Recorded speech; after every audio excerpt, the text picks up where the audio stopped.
ओकहेवन के शांत शहर में गर्मियों की धूप थी। 3 दोस्त माया, एलेक्स और लियो बोर हो रहे थे। स्कूल बंद था और एडवेंचर बहुत दूर लग रहा था। माया काश कुछ एक्साइटिंग हो। माया ने फुटपाथ पर एक कंकड़ मारते हुए कहा, एलेक्स मैं भी। ओकहेवन इतना प्रेडिक्टेबल है। अचानक लियो रुक गया। उसकी आंखें चौड़ी हो गई। लियो, अरे क्या तुम कभी उस पहाड़ी पर बनी उस पुरानी हवेली में गए हो? बाकी दोनों कांप उठे। शहर में हर कोई ब्लैकवुड मैनर के बारे में जानता था। यह ओकहेवन के ऊपर एक पहाड़ी पर खड़ा था, अंधेरा और खामोश, जिसे प्रेतबाधित होने की प्रतिष्ठा प्राप्त थी। इसके बारे में सोचना भी मत लियो। माया, मेरी दादी कहती हैं कि घर शापित है। लियो, शापित? तुम्हारा क्या मतलब है? लियो ने पूछा। उसकी दिलचस्पी बढ़ गई। एलेक्स, वह कहती है कि वहां एक परिवार रहता था, लेकिन कुछ भयानक हुआ। एलेक्स फुसफुसाया। उसकी आवाज धीमी हो गई।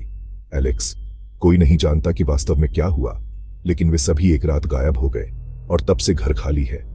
गर्म दिन के बावजूद लियो कांप उठा। लियो, शायद हमें बस घर चले जाना चाहिए। लेकिन उसका एक हिस्सा जिज्ञासा और अज्ञात के रोमांच से भरा हुआ था। रहस्यमय हवेली के अंदर देखने के लिए तरस रहा था। उस दोपहर बाद अज्ञात के आकर्षण का विरोध करने में असमर्थ 3 दोस्त खुद को पहाड़ी की तलहटी में पाए ब्लैकवुड मैनर को घूर रहे थे। घर उन पर मंडराता हुआ प्रतीत हो रहा था। उसकी खिड़कियां खाली आंखों की तरह थीं। एक गहरी सांस लेते हुए लियो ने कर्कश गेट को धक्का दिया। सन्नाटा तोड़ता हुआ शब्द गूंज उठा। अंदर घर अंधेरा और धूल भरा था। हवा सड़ांत की गंध से भरी हुई थी। जैसे ही वे आगे बढ़े, एक धीमी शोकाकुल चीख से सन्नाटा टूट गया। माया, क्या तुमने वो सुना? माया फुसफुसाई। उसकी आंखें डर से चौड़ी हो गईं। इससे पहले कि कोई जवाब दे पाता, उनके ऊपर एक ठंडी हवा चलने लगी और परछाइयों से एक आकृति उभरने लगी। ये एक जवान लड़की थी, उनसे ज्यादा उम्र की नहीं, लंबे बहते बालों और एक उदास मुस्कान के साथ। उसकी आंखों में एक गहरी उदासी थी, जैसे उसने बहुत कुछ सहा हो। उसने एक लंबी सफेद गाउन पहनी हुई थी जो मंद रोशनी में झिलमिलाती हुई प्रतीत हो रही थी। उसकी गाउन की झिलमिलाहट ने उसे और भी रहस्यमयी बना दिया। तुम कौन हो? एलेक्स से पूछा। उसकी आवाज थोड़ी कांप रही थी। लड़की उनकी ओर तैरती हुई आई। उसके पैर जमीन को नहीं छू रहे थे। उसकी हरकतें इतनी धीमी और शांत थीं कि वह एक सपने जैसी लग रही थी। मैं सारा हूं, वह फुसफुसाई। ये मेरा घर हुआ करता था। उसने उन्हें बताया कि कैसे उसका परिवार गायब हो गया था और कैसे वह तब से बिल्कुल अकेली थी। उसकी आवाज में एक गहरी पीड़ा थी जो उसके अकेलेपन को दर्शाती थी। फिर उसने एक रहस्य का खुलासा किया। चिमनी के पीछे एक सीक्रेट पैसेज है, सारा ने बताया। उसकी आंखों में एक चमक थी, जैसे वह कुछ महत्वपूर्ण साझा कर रही हो। ये एक गुप्त कमरे की ओर जाता है जहां मेरा परिवार एक डायरी रखता था। उस डायरी में हमारे परिवार के सभी रहस्य और कहानियां लिखी हुई है। शायद ये आपको बता सके कि उनके साथ क्या हुआ।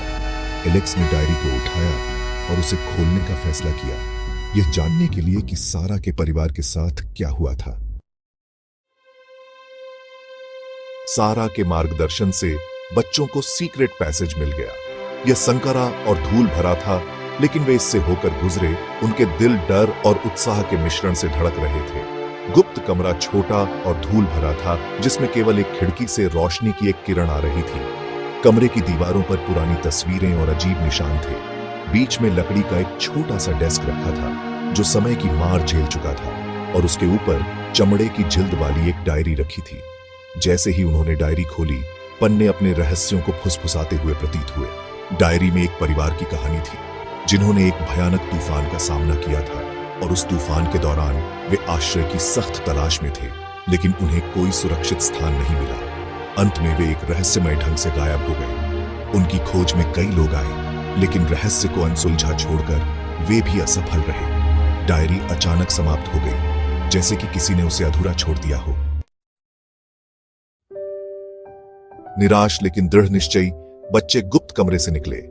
सारा उनका इंतजार कर रही थी। उसका अलौकिक रूप मंद रोशनी में झिलमिला रहा था। धन्यवाद, वह फुसफुसाई।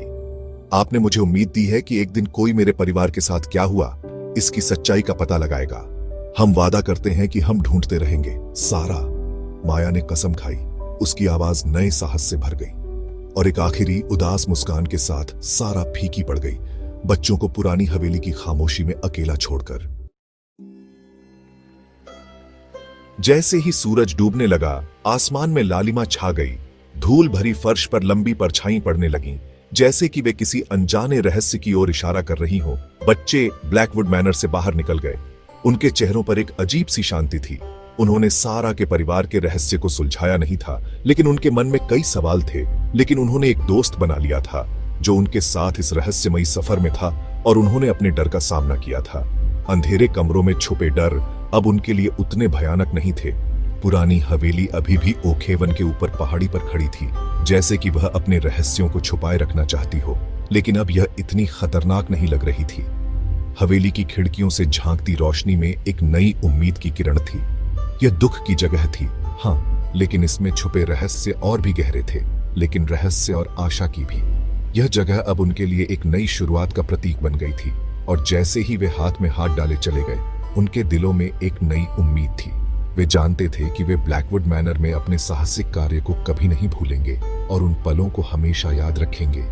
या सारा नाम की भूत लड़की जिसने उनके दिलों को छू लिया था, रहस्य बना रहा और उनके दिलों में एक नई कहानी ने जन्म लिया। लेकिन सच्चाई की खोज जारी रखने का उनका वादा भी बना रहा। वे जानते थे कि यह अंत नहीं, बल्कि एक नई शुरुआत